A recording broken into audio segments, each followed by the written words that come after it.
Baie welkom by die voorlesing van die Afrikaanse Sabbatskoolles vir blindes en swaarsiendes. Hierdie lesse word voorsien deur die Wêreldkonferensie van die Sewende Dag Adventiste Kerk. Die voorlesing van die les word aan u gebring deur SSL in samewerking met Adventiste Wêreldradio Afrikaans en word voorgelees deur Marlena Nel.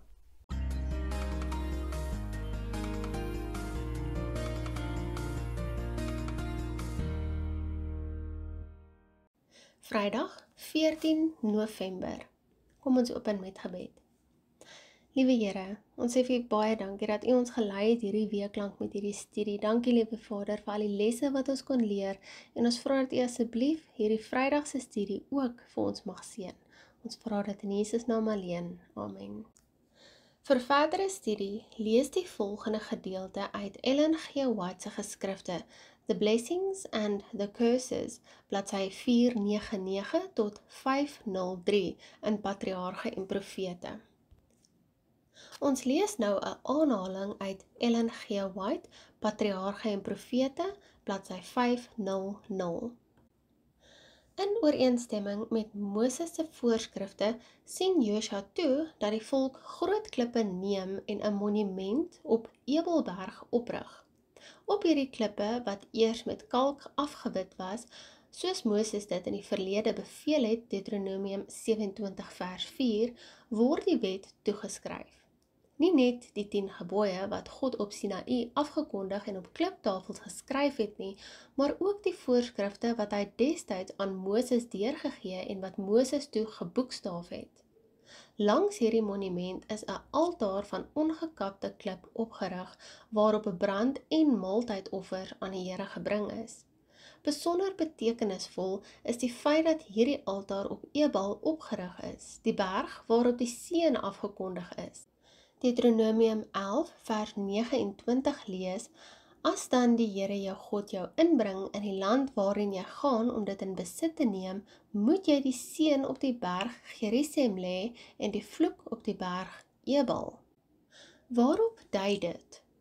Neem in ag dat Israel God se wet oortree het en dat die Here se toorn dus geregverdig was. 'n toorn wat hy enige oomblik in straf kon omsit, as dit nie was vir die soendood van Christus waarop hierdie offeraltaar voor uitgewys het nie.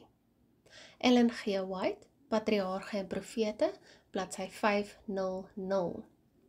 Ons lees dan nou 'n aanhaling uit Ellen G. White, The Desire of the Ages, bladsy 659. Die nagmaaldiens was nooit veronderstel om 'n droewige tyd te wees nie. Dit is nie waarom die nagmaal ingestel is nie. Wanneer ons as disippels van die Here vir die nagmaal aansit, behoort ons nie te sit en top nie. Ons moenie ons tekortkominge betreur nie. Die godsdienstige belewennisse van die verlede, die behoort ons nie te bepeins nie, te sit en gis of dit geesverheffend of terneerdrukkend was nie.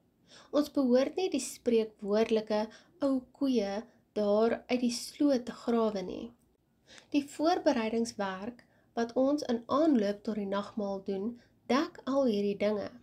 Selfondersoek en belydenis van sonde, die oplos van geskille ten einde versoening te bring, al hierdie dinge is op die dag van die nagmaaldiens reeds uitgeklaar.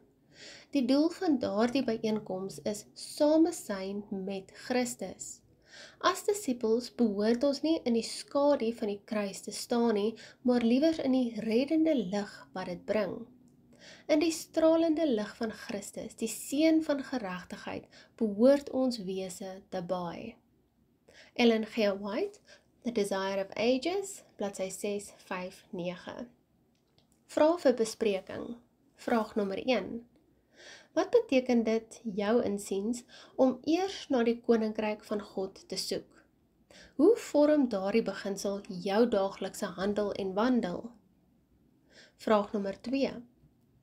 Kyk na jou antwoord op Woensdag se slotvraag oor hoe moeilik dit is om te midde van die daaglikse gejaag van die Here te vergeet. Bespreek in klastyd waarom dit so maklik is om hierdie fout te begaan. Wat is moontlike oplossings daarvoor? Vraag nommer 3. As Adventiste glo ons dat Jesus in die hemelse heiligdom vir ons bemiddeling doen. Hoe kan hierdie oortuiging vir ons 'n standvastige bron van hoop en krag wees? Jesus is dus in die hemel besig om vir ons in te tree. Hebreërs 7 vers 25 sê vir ons, daarom kan hy ook volkome red, die wat deur hom tot God gaan, omdat hy altyd leef om vir hulle in te tree. Hoe help hierdie wete ons om te besef watter goeie nuus sy hemelse bemiddeling in werklikheid vir ons is, veral nou dat ons in 'n groter versoendag as die versoendag van die antieke Israeliete bevind?